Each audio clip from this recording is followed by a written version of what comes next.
आज हम लोग चर्चा करेंगे यूरोप में राष्ट्रवाद। ठीक है,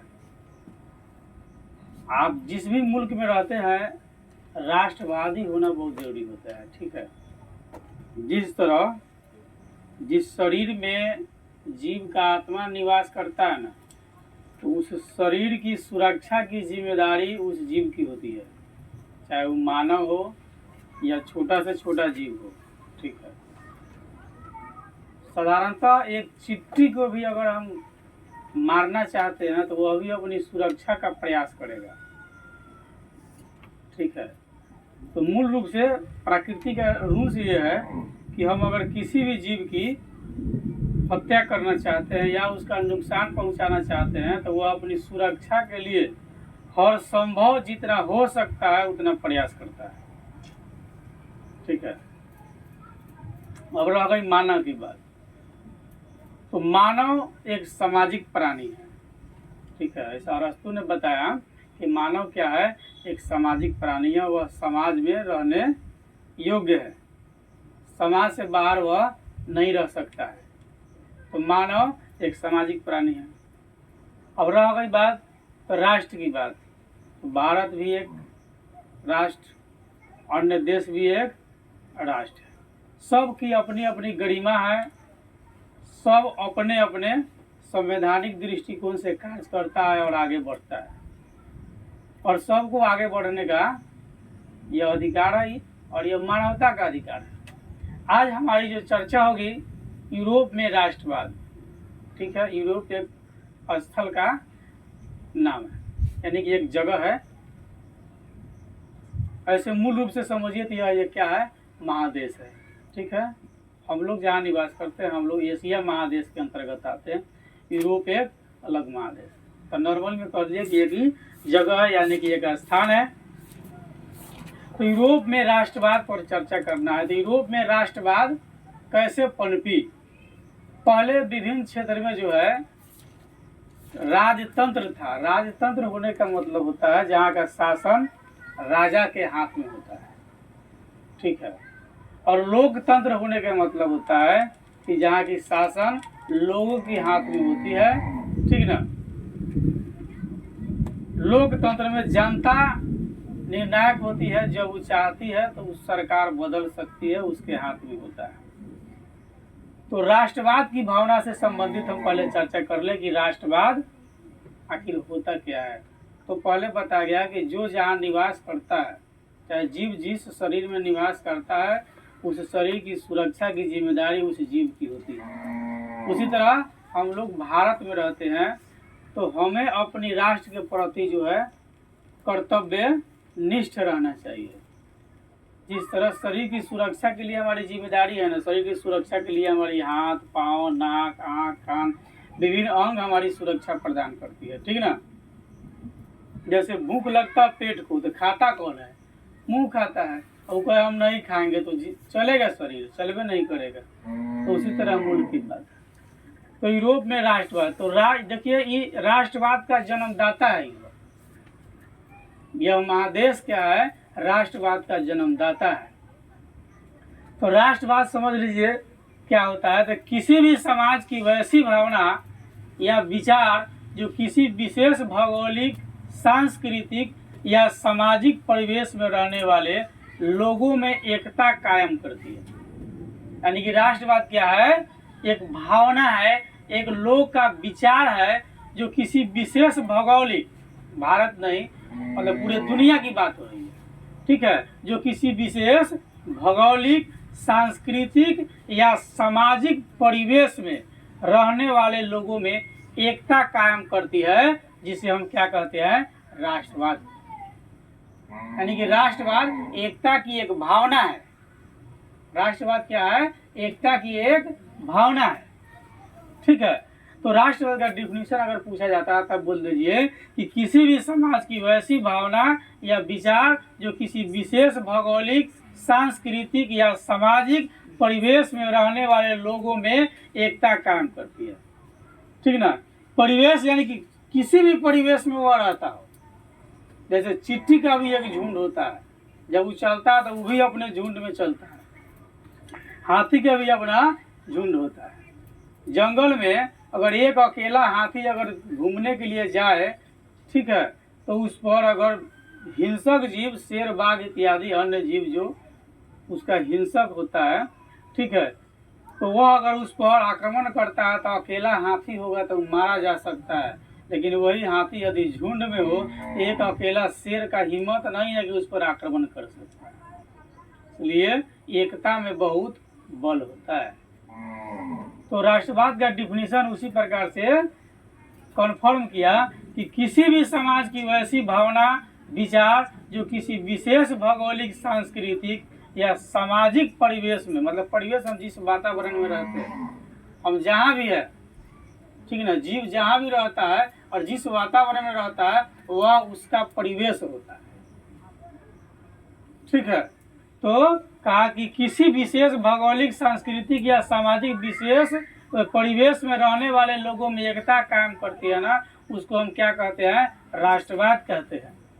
राष्ट्रवाद की भावना का बीजरोपण यूरोप में हुआ। कहाँ हुआ? यूरोप में। यानी कि राष्ट्रवाद का जन्मदाता कौन है? यूरोप है। क्वेश्चन ऑब्जेक्टिव अगर आता है कि राष्ट्रवाद का जन्मदाता कौन है, तो यूरोप है। कहता है कि राष्ट्रवाद की भावना का बीजारोपण यूरोप में पुनर्जागरण के काल से ही हो चुका था। जब पुनर्जागरण काल जब प्रारंभ हुई, उसी समय जो है कि यूरोप में राष्ट्रवाद की भावना जन्म ले ली।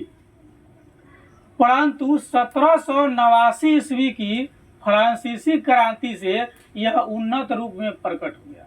जब 1789 ईस्वी में फ्रांस में क्रांति हुई तो उस समय यह क्या हो गया? उन्नत रूप में प्रकट हो गया। यानी लोगों का समूह जो है एक विचार, एक भावना से प्रेरित होकर के एकत्रित होने लगे, जिसे हम राष्ट्रवाद कहते हैं। लोग का विचार क्या है? लोकतंत्र की तरफ बढ़ने लगा, राष्ट्र के प्रति बढ़ने लगा। 19वीं शताब्दी में राष्ट्रवाद उन्नत एवं आक्रामक रूप से सामने आ गई। ठीक है, अभी 21वीं शताब्दी चल रही, तो 19वीं शताब्दी में राष्ट्रवाद उन्नत एवं आक्रामक रूप से सामने आ गई, जिसका कारण और परिणाम लंबी समय तक बना रहा। हाल फिलहाल कुछ दिन पहले जो है नेपाल अभी राजतंत्र से लोकतंत्र में बदला, लगभग 2006-07 के आसपास में। यूरोप में राष्ट्रीयता की भावना का विकास में फ्रांस की राज्य क्रांति, जो फ्रांस था वहाँ की राज्य की जो क्रांति थी, उसकी जो देख रेख में जो उसकी जो कार्यक्रम थी, जो नियम कानून थी, कहता है कि यूरोप में राष्ट्रीयता की भावना का विकास में फ्रांस की राज्य क्रांति तथा इसके बाद नेपोलियन, ठीक है, इसके बाद कहता है नेपोलियन के आक्रमण ने, नेपोलियन के आक्रमणों ने महत्वपूर्ण योगदान दिया। ठीक है, तो नेपोलियन के आक्रमण ने महत्वपूर्ण योगदान दिया। किस कार्य के लिए? राष्ट्रवाद की भावना को प्रेरित करने के लिए। नेपोलियन भी चाहता था कि राष्ट्रवाद जागृत। ठीक है, तो नेपोलियन के जो है आक्रमण ने महत्वपूर्ण योगदान दिया राष्ट्रवाद को पनपने के लिए। फ्रांसीसी क्रांति ने राजनीति को अभिजात वर्गीय परिवेश से बाहर कर दिया। फ्रांस की जो क्रांति थी वो अभिजात वर्ग से बाहर कर दिया, मतलब समाज के सभी लोग को एक वर्ग में रख लिया, एक वर्ग में मिला लिया। जो भिन्न भिन्न जो समूह था, जिसको जाति कह लीजिए या समूह कह लीजिए, उस सब को मिला लिया, यानी अभिजात वर्ग से बाहर कर लिया और एकत्रित कर लिया। उसे अखबार, सड़क और सर्वसाधारण की वस्तु बना दिया। सभी लोग मिल करके राष्ट्रवाद की भावना को मजबूत बना सकते हैं। कोई जाति की बात नहीं है, कोई छोटे बड़े समूह की बात नहीं है। आप आइए, ठीक है, और मिलजुल करके राष्ट्र को मजबूत बनाइए, अभिजात वर्ग से बाहर रहिए। ठीक है ना। किसी भी राष्ट्र को अगर हम मजबूत बनाना हो तो अभिजात वर्ग से बाहर उठ करके काम करना होगा। जात पात, छोट बड़, ऊंच नीच, विभिन्न समुदाय, सबसे ऊपर उठ करके हमको काम करना होगा, तब हम राष्ट्रवाद को मजबूत बना सकते हैं। राष्ट्रवाद को मजबूत बनाने के लिए हम अगर जात पात विभिन्न प्रकार के विभेदन से अगर कार्य करते हैं तो राष्ट्र मजबूत नहीं हो सकता है। जैसे ही हमारा शरीर है, ठीक ना, अब इसमें हम कहें नहीं पाँव को नहीं दौड़ना है, हाथ को नहीं दौड़ना है, आँख को नहीं देखना है, शरीर हमारा स्ट्रॉन्ग रहेगा? नहीं रहेगा। तो उसी तरह एक राष्ट्र है, राष्ट्र के सभी समूह, सभी जात, सभी सदस्य जो है राष्ट्र के अभिन्न अंग है, राष्ट्र की ताकत है। कोई उससे दूर नहीं रहना चाहिए, या किसी की विचार भी उससे दूर नहीं रहना चाहिए, क्योंकि जिस राष्ट्र में हम रहते हैं उसकी सुरक्षा की जिम्मेदारी हमारी है। जिस तरह इस शरीर की सुरक्षा की जिम्मेदारी एक जीव की होती है, उसी तरह जिस राष्ट्र में रहते हैं उसकी सुरक्षा की जिम्मेदारी समाज के सभी लोगों के ऊपर होता है। और समाज में ना कोई बड़ा लोग होता है ना कोई छोटा लोग होता है। ये तो राजनीति करने के लिए लोग विभिन्न वर्गों में लोगों को बांट दिया है। फ्रांसीसी क्रांति ने राजनीति को अभिजात वर्ग से बाहर कर दिया और उसे अखबार, सड़क और सर्वसाधारण की वस्तु बना दिया। यूरोप के कई राज्यों में नेपोलियन द्वारा चलाए जा रहे क्रांति का संदेश पहुंचा। कई राज्यों में जो है कि जो नेपोलियन जो संदेश, जो क्रांति जो चला रहा था उसका संदेश कई राज्यों तक पहुंच गया, जिसके फलस्वरूप नेपोलियन ने जर्मनी और इटली के राज्यों को भौगोलिक नाम की परिधि से बाहर कर दिया। जो भौगोलिक जो क्षेत्र था उसे क्या कर दिया? बाहर कर लिया। यानी कि सीमा रेखा जो थी उसकी, जैसे मान लीजिए कि हमारा कुछ क्षेत्र चाइना अपने कब्जे में ले लिया है, ठीक है, हम जब चाहे तो उसको जो है, मतलब जब चाइना जब ताकत में हो जाए तो उसको ले सकते हैं, ठीक है। तो हम अगर ले लेंगे तो हमारा भौगोलिक क्षेत्रफल क्या हो जाएगा? बढ़ जाएगा। अभी घटा हुआ है। तो ये यूरोप के कई राज्यों में नेपोलियन द्वारा चलाए जा रहे क्रांति का संदेश जब पहुंचा तो लोग इनके सपोर्ट में, इनके साथ साथ चलने के लिए कहता, जिसके चले और क्रांति आगे बढ़ी, और जिसके फलस्वरूप जो है नेपोलियन ने जर्मनी और इटली के राज्यों को भौगोलिक नाम की परिधि से बाहर कर उसे वास्तविक और राजनैतिक रूपरेखा दिया। जो वास्तव में जितना था वहां तक पहुंचा दिया क्रांति के बल पर। और क्रांति में कौन कौन लोग थे? वहाँ की जनता, और जितने जनता जो वहाँ के जो पूर्व जो राज्य सरकार जो थी वहाँ की, ठीक है, यानी कि जो शासक था, जो राजा था, वो कई वर्गों में बांट दिया था। जब नेपोलियन आया था साहब को हटा दिया, सभी अभिजात वर्ग को हटा दिया, लेकिन नहीं सब मिलजुल करके हम आक्रमण करेंगे, या कहीं जो भी कार्य करना होगा राष्ट्र में तो हम मिलजुल करके कार्य करेंगे। जिसके कारण इटली और जर्मनी के एकीकरण का मार्ग जो है प्रशस्त हुआ, यानी कि आसान हो गया। इटली और जर्मनी एक हो सकता है। जो दोनों के बीच में अगर विभेदन है तो क्या हो सकता है? एक हो सकता है। यानी कि नेपोलियन के द्वारा चलाए जा रहे क्रांति के सहयोग से लोगों ने जब उसे मदद किया तो इटली और जर्मनी का एकीकरण का जो रास्ता था वह क्या हो गया? सरल हो गया। अब यह लगने लगा कि नहीं, इटली और जर्मनी एक हो सकता है। किसके प्रयास से? किसके प्रयास से? नेपोलियन के प्रयास से।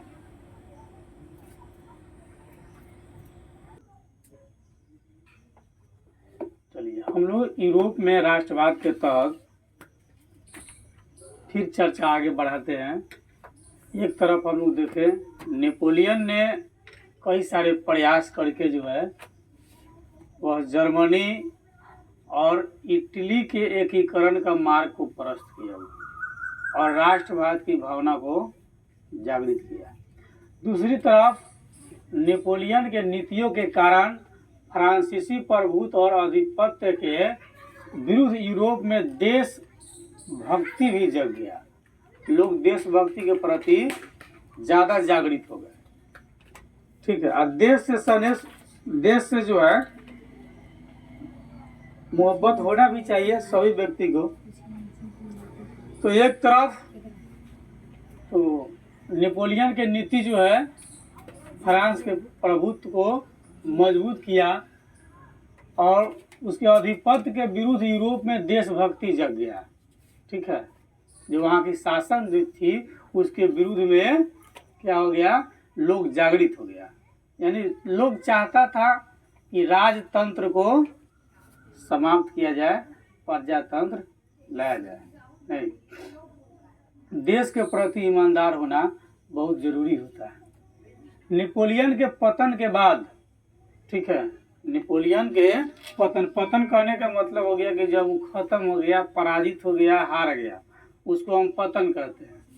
ठीक है, तो नेपोलियन के पतन के बाद यूरोप की विजयी शक्तियाँ, जो वहाँ की विजयी शक्ति का मतलब जो ताकतवर जो शक्तियाँ थी, ऑस्ट्रिया की राजधानी वियना में 1815 ईस्वी में एकत्र हुई।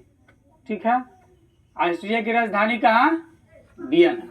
ठीक है, तो नेपोलियन के पतन के बाद जब पतन नेपोलियन का हो गया, ठीक है, उसकी ताकत जब समाप्त हो गई, तो उसके बाद जो है यूरोप की विजयी शक्तियाँ ऑस्ट्रिया की राजधानी वियना में 1815 ईस्वी में एकत्र हुई, यानी कि जमा हुआ लोग, जो भी शक्तियाँ थी। ठीक है, जिसमें जमा होने वाले जो शक्तियाँ जो थी वो निम्न प्रकार है। जैसे कौन कौन था?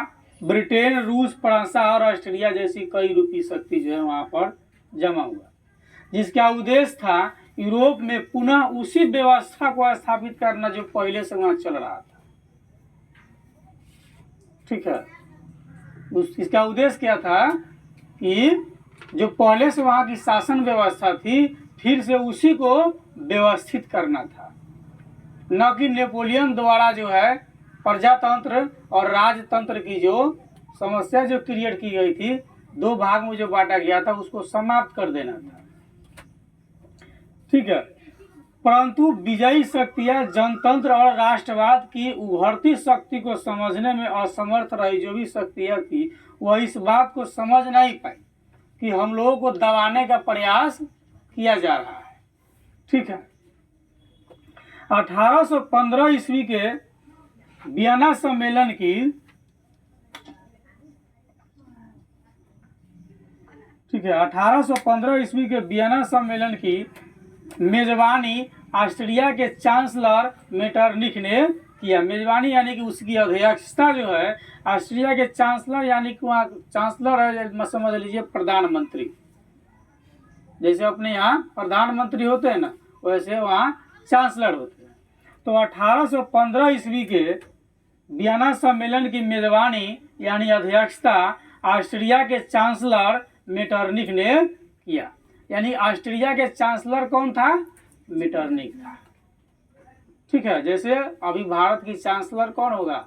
वर्तमान प्रधानमंत्री होगा।